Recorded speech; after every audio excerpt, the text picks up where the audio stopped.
পাখির জগৎ। সূচনা। প্রকৃতির এক অপূর্ব মূল্যবান উপহার হলো পাখি। এরা বিশেষ করে গ্রাম বাংলার প্রকৃতিকে শোভাময় করে তোলে। খাল, বিল, ঝোপঝাড়, বন বনানী পাখির জন্যই বেশি আকর্ষণীয়। বন জঙ্গলে এদের কিচিরমিচির ডাক আর কলকাকলিতে মুখরিত হয়ে ওঠে। বিভিন্ন জাতের পাখি। প্রকৃতি, অবস্থান, বাসস্থান ভেদে পাখিদের কয়েকটি ভাগে ভাগ করা হয়েছে, যেমন জাতীয় পাখি, গানের পাখি, পোষা পাখি, শিকারি পাখি, অতিথি পাখি ইত্যাদি। এবার কি জাতীয় পাখি। দোয়েল হচ্ছে আমাদের দেশের জাতীয় পাখি। তার গায়ের রং কালো এবং সাদা। মিষ্টি সকালে আমরা দোয়েল পাখির ডাক শুনতে পাই এবং তার ডাকেই আমাদের ঘুম ভাঙে। এবার গানের পাখি। আমাদের পাখিদের কলরবে এদেশের প্রকৃতিকে মুখরিত করে রাখে।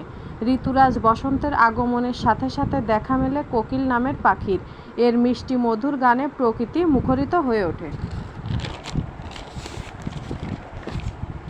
পোষা পাখি। গৃহস্থ বাড়িতে যেসব পাখি পোষা হয় তাকে পোষা পাখি বলে, যেমন টিয়া, ময়না, পায়রা, শালিক ইত্যাদি। তার ভেতরে পায়রাকে শান্তির প্রতীক বলা হয়। শিকারি পাখি। যেসব পাখি শিকার করে খাবার সংগ্রহ করে তাদের শিকারি পাখি বলে, যেমন চিল, বাজ, মাছরাঙা ইত্যাদি। চিল এবং বাজ পাখি আকাশের অনেক উপরে থাকে এবং তারা হাঁস মুরগির বাচ্চা শিকার করে, তবে এদেরকে এখন খুব কম দেখা যায়।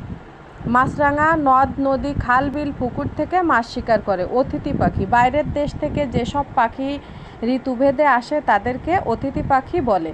আমাদের দেশে শীতকালে বিভিন্ন রকম পাখি দেখা যায়, তখন বাংলার প্রকৃতির সৌন্দর্য বদলে যায়।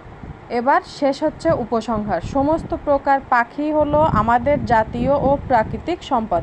তাই আমরা এই পাখি ধরা এবং মারা থেকে বিরত থাকব। পাখি না ধরে তাদের আশ্রয়স্থল গড়ে দিব।